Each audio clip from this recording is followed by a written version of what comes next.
I found out my girlfriend had made a $500 bet that I'd cry if I caught her cheating on camera. She filmed it, uploaded it, laughed, and my coworkers watched it before I did. That's how I became a viral meme called The Broken Bro. And that's when I stopped being the good guy. Let me rewind before I set fire to everything. I'm Rennick, 27, born and raised in a bland corner of Missouri. I work in an IT department for a logistics company. Nothing glamorous, but it pays the bills. I'd been dating this girl, Lena, for almost 2 years. Outwardly, she was the ideal girlfriend. Funny, charismatic, gorgeous, even liked my dumb indie games. But over time, little things added up. The jokes that felt more like jabs, the way she always had her phone upside down at dinner, the way she called me sensitive when I tried to talk about boundaries. Still, I brushed it off. Everyone's flawed, right? Wrong. Some people are just rotten inside, and I was about to learn that the hard way. It happened on a Monday. I walked into work, and the usual background hum of keyboards and muted swearing stopped cold. I knew something was off immediately. People were whispering, looking at me like I was a zoo exhibit. My buddy Keen pulled me aside and said, "Hey man, have you been online today?" My stomach dropped. He showed me the video on Reddit. It had over 30,000 upvotes already. Titled, "When Your Boyfriend's Tears Are Worth $500, I Watched Myself Walk Into My Own Bedroom, bouquet of flowers in hand." I was smiling like an idiot. Then I froze. There she was, Lena, on top of a guy in nothing but boxers, moaning like they were in a bad high school play. The guy? My coworker, Travis. The whole room in the video erupted in laughter when I dropped the flowers. When I turned around, mouth wide open, eyes flooding. When I said, "Lena," and she screamed, "It's a prank, bro!" I remember how my voice broke when I said, "This isn't funny." On the video, she yelled, "I knew he'd cry. Pay up." And the camera panned to Travis, who said, "Yo, Venmo me my half." That was the first time in my life I felt truly humiliated. Not embarrassed, not angry, something deeper. Like someone ripped the soul out of my chest and showed it to the internet for views. I left work on the spot. Didn't answer calls, didn't open texts, just drove, no destination. I ended up parked in a Walmart lot at 2 a.m., hands shaking on the steering wheel. I blocked Lena, blocked Travis, blocked everyone. But the internet? The internet doesn't forget. The clip was stitched into memes, dubbed with clown music, even remixed into a trap beat. Cryboy Rennick trended on TikTok. I quit my job a week later, but I wasn't done. Because Lena wasn't just some idiot who made a mistake. She went on a podcast to defend herself, said, "I mean, yeah, it was harsh, but Rennick needed to grow a pair, like, lighten up. It was just a prank." They all laughed. Something snapped. I started documenting, quietly, collected all the podcast clips, downloaded everything. I learned that she and Travis had actually hooked up before, multiple times. The prank was their twisted excuse to go public under the guise of satire. Lena was trying to get famous off it. One night, drunk on rage and cheap whiskey, I made a burner account and uploaded a very different video, a collage of all her behind-the-scenes clips, things she never meant for the internet to see, including one where she mocked my therapy sessions, saying, "He goes because of me, LOL, power move." Another where she bragged about training me emotionally so I wouldn't bother her with his trauma. Reddit ate it up. She lost. 20,000 followers overnight. Her YouTube sponsors pulled out. Her OnlyFans leaked. Travis got suspended for violating company policy on my anonymous tip. But that was just phase 1. Phase 2? That's when I got the package in the mail that changed everything. A flash drive. No note. Just a folder named Lena Real Footage. When I opened it, well, let's just say it wasn't a prank anymore. The moment I clicked into that folder, I felt like I was opening a portal to hell. There were 18 video files. No titles, just timestamps. The first one started slow. Lena, alone, talking to the camera like some vlogger. She was putting on makeup. So, people always ask how I keep guys wrapped around my finger. Easy. Find the soft ones, the damaged ones, the ones that call their mom and go to therapy. They'll do anything to feel safe. She winked. Next clip, her in bed, post-coital with Travis. They weren't even pretending to hide it. She was giggling, and he lit a joint and said, "You sure he won't kill himself when this goes viral?" Lena replied, "Honestly, if he does, I'll get double the clicks." I paused the video. I couldn't breathe. I could feel my pulse in my ears. This wasn't immaturity or stupidity. This was malice, cruelty with a game plan. I checked the rest of the footage. More of the same. Mocking me. Mocking my dead father, my job, my stutter when I'm nervous. Private things I'd shared in vulnerable moments, twisted, dissected, posted in some kind of group chat she was screen recording. One video stood out. She was in a studio. A man off camera asked, "You think it'll blow up?" She answered, "If it doesn't, I'll leak the crying video to his HR department. His boss is already in my DMs." That was when it clicked. Lena didn't just want to hurt me, she wanted to destroy me, and someone else, whoever sent the drive, wanted me to know. I spent the night tracing metadata, checking file origins. All signs pointed to a server linked to a burner Gmail, created 2 days earlier. No name, no IP. But they'd used a quote from a book I recognized, something only a few people in Lena's circle would ever reference. Her ex-roommate, Val. And I had only met twice, but she'd always seemed wary. Once, she apologized under her breath for whatever Lena does next. At the time, I'd thought she meant regular drama. Now, I wasn't so sure. I messaged her from a new account. No response. The next day, my landlord knocked, said a woman had come by asking for me, claimed she was my sister, said it was urgent. Don't have a sister. He said she left something. A sealed envelope with my name on it. Inside, a phone number, and one sentence handwritten in all caps. "If you want the full story, call me." I didn't hesitate. When Val picked up, her voice was a whisper. "Rennick, you need to be careful. She's not done with you." She sounded paranoid. Rushed. I asked her why she sent the flash drive. She paused. "Because someone had to. I lived with Lena for a year. She's not just toxic. She's strategic. She records everyone, edits things, uploads clips to fake accounts to see what goes viral. You're not her first target. You're just the one that broke first." That word stuck with me. Broke. I asked, "So what? She's a sociopath." Val laughed bitterly. "No, she's an influencer." Then she said something that turned my stomach. "She's planning something bigger, something worse. She told someone at a party last week that she wanted to do a second wave drop to bury him with the kill shot." Her words. I thought it was just trash talk until I saw her phone. "She's got your mom's address saved under final scene." My body went cold. I hadn't spoken to my mom in months. Our relationship had frayed over the years. She hated Lena, warned me early, and I didn't listen. If Lena went near her, I packed a bag, got in the car, and drove 3 hours straight through to Kansas City. When I pulled up to my mother's duplex, I didn't even knock. I walked in through the garage with my old key and found her in the kitchen, frying eggs. She didn't look surprised. "Took you long enough," she said. She already knew. Apparently, a strange woman had shown up the week prior asking questions. Said she was doing a documentary on people who grow up fatherless. Said she wanted real stories. My mother had told her nothing, but found the interaction weird enough to file a police report. She looked like someone who smiles while kicking a puppy, she said. We sat. We talked. I told her everything. And for the first time since the whole thing started, I didn't cry. I didn't flinch. I just laid it out, piece by piece, like a prosecutor delivering closing arguments. My mom was quiet for a while. Then she said, "You need to end this. Not just survive it. End it." She was right, and I knew exactly where to start. I called Val again, told her I wanted everything she had, every video, every screen recording, every DM screenshot. I told her to send it all. She did. And what I found in those files wasn't just content. It was a crime. One of the videos Val sent me made my skin crawl. It showed Lena sitting on a couch, surrounded by ring lights and bottles of wine. She was talking to 2 other girls, one of whom I recognized as an assistant from her content team. Her voice was calm, calculated. "I call it the berry package," she said, twirling her hair. "It's the final release, the one I hold until I need to shut him up. Like, if he tries to sue, or expose me, or just gets annoying." The assistant asked, "What's in it?" Lena smirked.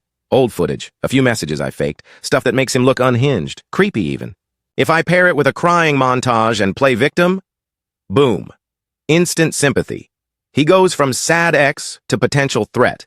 The internet loves a woman reclaiming her narrative. I remember watching that and gripping my desk so hard, my knuckles turned white. My jaw locked. I felt like I could break something, someone.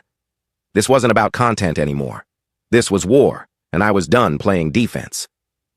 The next morning, I drove back to the city. I hadn't spoken to anyone from my old life in weeks, not since the meme went viral. But now I needed help. Not legal help, not emotional support. I needed evidence. I knew Lena, knew her patterns. She was careless when she felt invincible, and she always felt invincible. Her phone was her ego. She never deleted anything. She bragged about keeping receipts on everyone. She'd probably kept it all, unedited videos, backup plans, even the fake messages, on a cloud storage drive. So I found someone who could break into it. His name was Tave. We used to work together back when I was still on the help desk team. He got fired for doing something similar, accessing a manager's emails and leaking dirt anonymously. They never proved it, but we all knew. I showed up at his apartment with a six-pack, a USB full of videos, and one hell of a story. He listened. Didn't say a word for the first 20 minutes. Then he muttered, "Damn. You weren't kidding." I handed him Lena's known email handles, a few IPs Val had traced, and said, "I need everything. Anything she thought she deleted, any fake screenshots she's made, anything marked private." He looked at me and asked, "What's in it for me?" I said, "You get to burn an influencer who exploits victims for clicks and brags about it." That was enough. He went to work. While he tapped away, I spiraled through a dozen emotions I couldn't name. Rage, fear, but mostly something I hadn't felt in months. Focus. For weeks, Lena had controlled the narrative.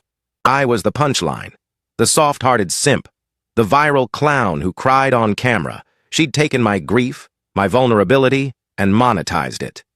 But that was over. By nightfall, Tave cracked the backup folder, and holy hell, she kept everything. Videos of real cheating, her in bed with Travis and another guy. On the same night, I'd left her apartment crying. Clips of her mocking multiple exes. One of them begging her not to release intimate texts he'd sent her when he was suicidal. She laughed in the clip. Then came the folder labeled Crafted. It was screenshots of fake DMs she was preparing to post. One set showed me admitting to hitting her. Another had messages edited to look like I threatened her dog. One was a photoshopped screenshot of me calling her slurs in a live stream chat, dated for next week. Planned, scheduled, weaponized. She was building a narrative to destroy me before I even moved. Tavy looked at me like he'd seen a ghost. "This is messed up," he said. I asked, "Can you timestamp it? Prove it's fake?" He nodded. "I can do better than that. I can trace the image layers, show every edit she made, every timestamp, every IP." Perfect. I called Val, told her I needed a final favor. I asked, "You still know her shoot schedule?" She said, "Yeah." "Why?" I replied, "Because I'm going to crash it." The next day, Lena was filming a live Q&A at a pop-up studio inside a boutique hotel. Val got me in by pretending to be a producer needing a backup cam op. She had her own score to settle. I walked in through the back, hoodie up, laptop, bag slung over my shoulder. Heart pounding so loud I thought it'd blow my cover, but Lena didn't even look up. She was mid-monologue, talking to her followers like nothing had happened. "And when you've been through trauma," she was saying, eyes welling up on cue, "you learn to protect yourself. You learn to see danger in people who seem nice. Like my ex. He seemed sweet, but..." I flipped the TV monitor behind her. Boom. The screen lit up with the video of her and Travis laughing about me killing myself. Her face turned to ice. The chat on her live stream blew up, comments flooding in. "Wait, what is this? WTF, is this video? Is that you?" I stepped into frame. No script, no cue cards, just the truth. This is Lena, the real Lena, and every word she's about. To say will be a lie. She lunged for the laptop, screaming. But it was too late. We were already viral. For my side of the story. The live stream didn't just go viral, it detonated. By the time I walked out of the boutique studio, the video had been screen recorded, clipped, and uploaded across 5 different platforms. The trending hashtags weren't just Jabroken Bro anymore. They were Lena Exposed, Manipulator Unmasked. This is not content. Overnight, Lena lost 3 brand deals. Her YouTube channel lost 80,000 subscribers in 48 hours. Her Patreon was flooded with refund demands. Travis posted a public apology that sounded like it had been written at gunpoint. And the best part? None of it came from me directly. I never tagged her, never posted a stitch, never even spoke her full name on the live stream. All I did was show what she'd done. The internet did the rest, but exposure comes at a cost, and I wasn't ready for the backlash aimed at me. Half the comments praised me for taking back my narrative. The other half said I was just another man trying to destroy a woman online. They called it revenge porn, even though I hadn't posted anything explicit. I was accused of being a stalker, a narcissist, a bitter ex-boyfriend obsessed with control, and then came the threats. Doxing, death threats, spoofed texts from burner numbers saying they'd find my mother. I locked everything down. New phone, scrubbed my accounts. Tave helped set up VPN firewalls. I went full digital blackout. It wasn't enough. 3 nights later, someone spray-painted "abuser" across my garage door. A rock was thrown through my kitchen window with a note tied to it. "You don't get to silence women." My mom called, panicked. Her mailbox had been filled with rotten food and a dead squirrel. She was crying on the phone, asking if she was safe, if she needed to move. That's when I realized Lena hadn't lost.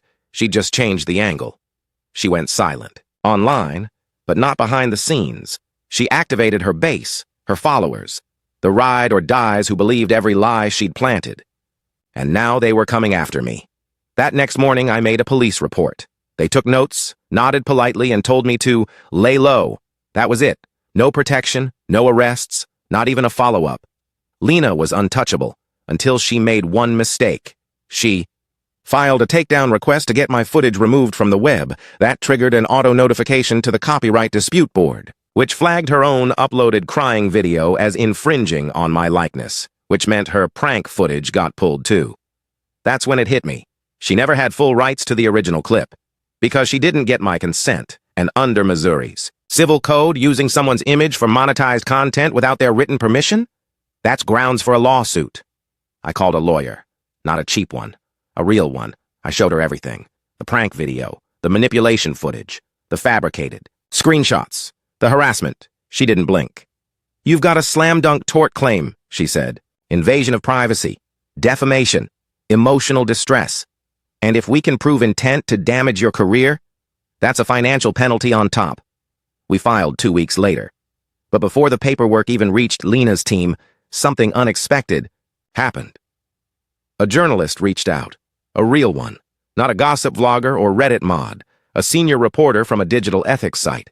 She said she'd been following the story for weeks and wanted to do a long-form piece, not on me, on Lena. She'd found former assistants, former flings, even a couple brands that admitted Lena had threatened to turn her followers against them if they dropped her.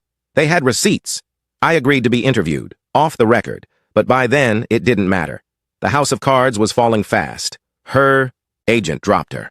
Her podcast co-host deleted every episode with her in it.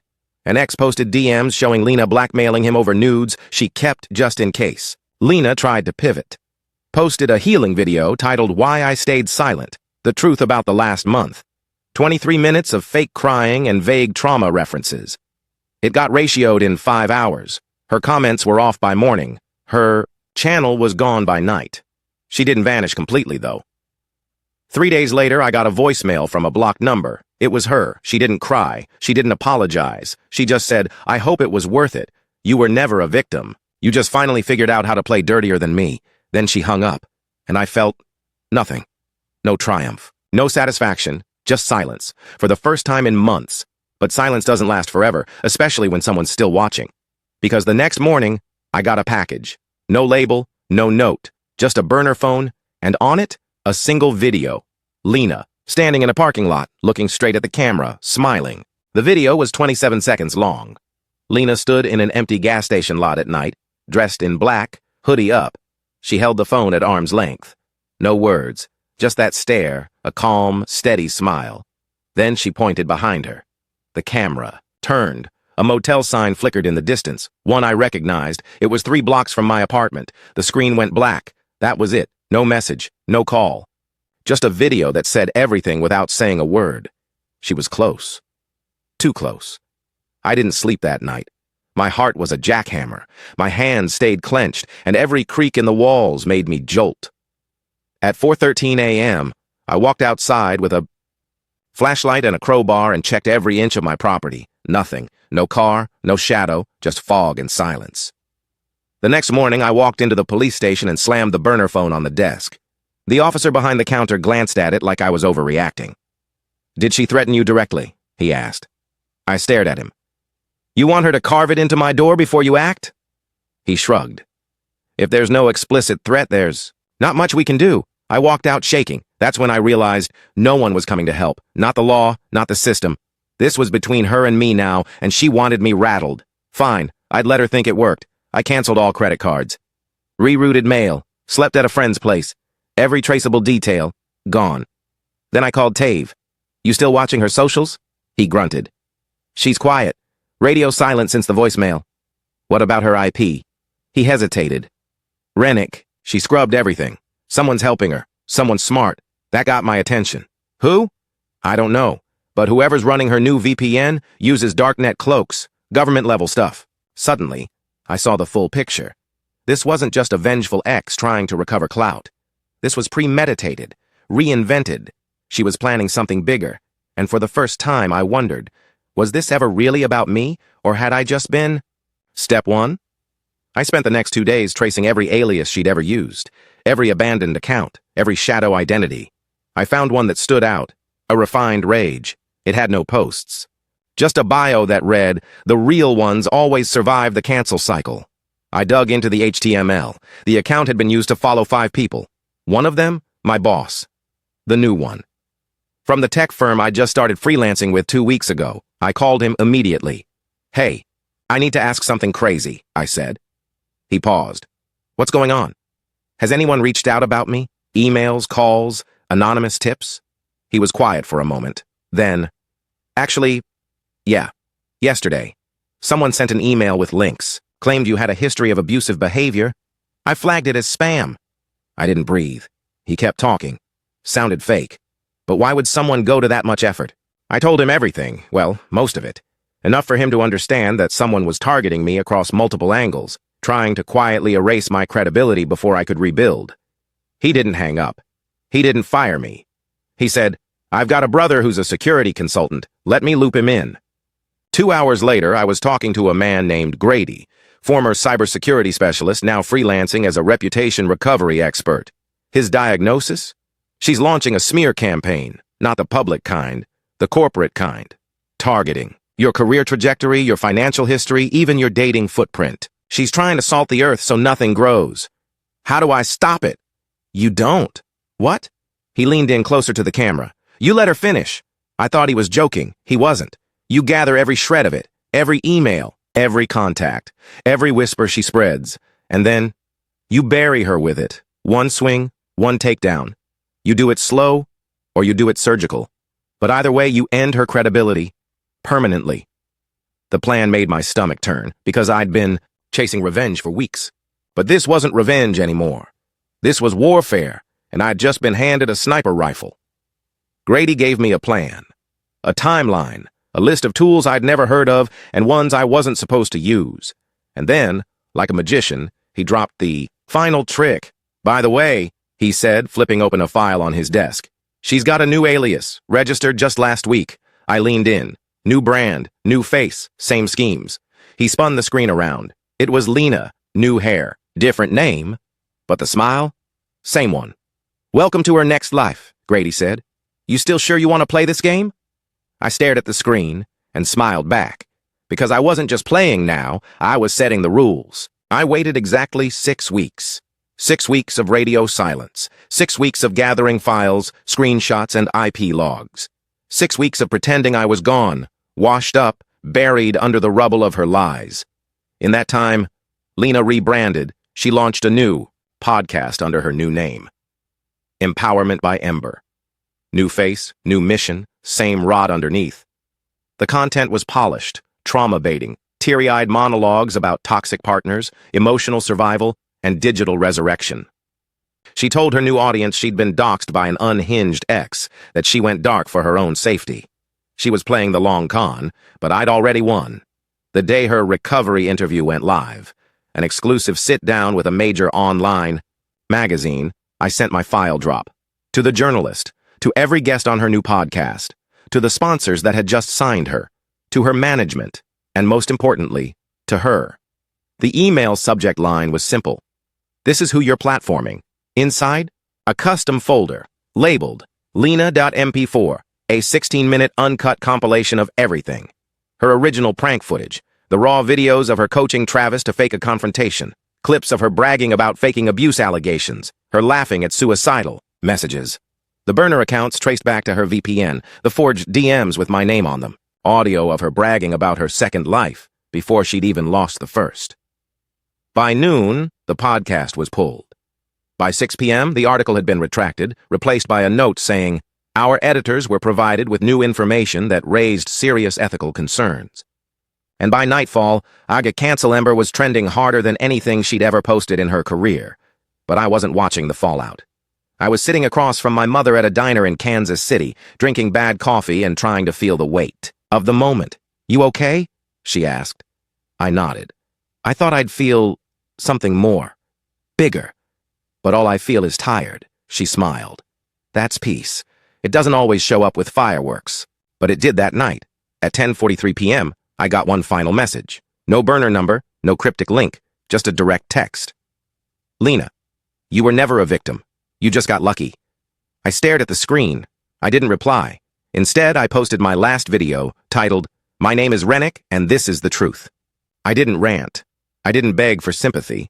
I didn't cry. I just spoke about the prank, the fallout, the lies, and about what it does to a person, to be turned into content, to become the villain in someone else's redemption arc, to have your pain monetized and memed until even you forget what it felt like to be real. Then I ended it like this. They say the internet never forgets, but I did. I forgot who I was, for a while, but not anymore. Then I deleted my channel, logged off, went outside, and breathed. That was 6 months ago. Today I live 3 states away. New job, new name on my badge, same one my mother gave me, Rennick, before. The world tried to turn it into a joke. Funny thing is, I don't think about Lena anymore. Not with rage, not with pity, just nothing. And maybe that's the real revenge. Not going viral, not going public, not even the takedown. Just surviving and knowing that when the story was over, I got to write the ending, not her, me. And here it is, the finale of today's story. Did everything turn out as you imagined, or did it end unexpectedly? I'd love to hear what you think. Leave your thoughts in the comments below, and let's dive into the discussion together. If this story kept you in suspense, don't forget to give it a thumbs up. And if you haven't signed up yet, what are you waiting for? This is your chance to join an incredible community where exciting news stories unfold every day. Click the subscribe button and turn on notifications to stay up to date. Thanks for your attention and see you on your new adventures.